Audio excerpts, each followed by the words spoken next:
kaya tadhana to, no? Tayo talaga sa isa't isa. Naisip mo ba yun?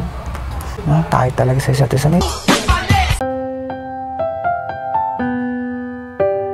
Di man araw-araw na nakangiti, at ilang beses na rin tayong humihindi.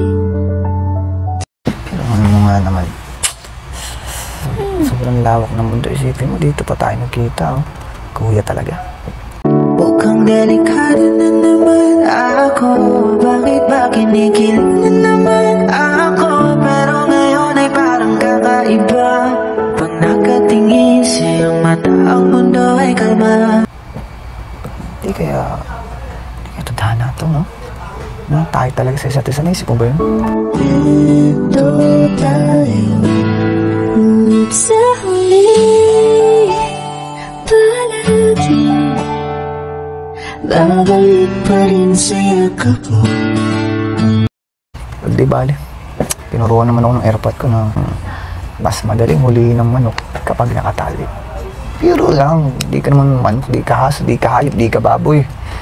Ano mo kung ano ka? Isang dog whisperer. Ano kung sabihin ng dog whisperer?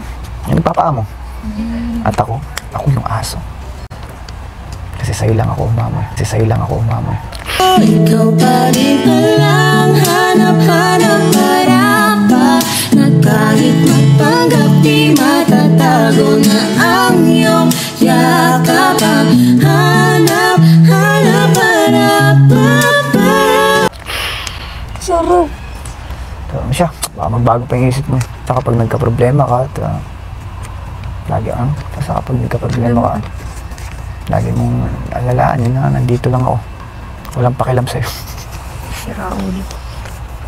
Hanggang sa huli palagi pipiliin kong maging sa'yo. Ulit-ulitin Nais kong malaman mong iyo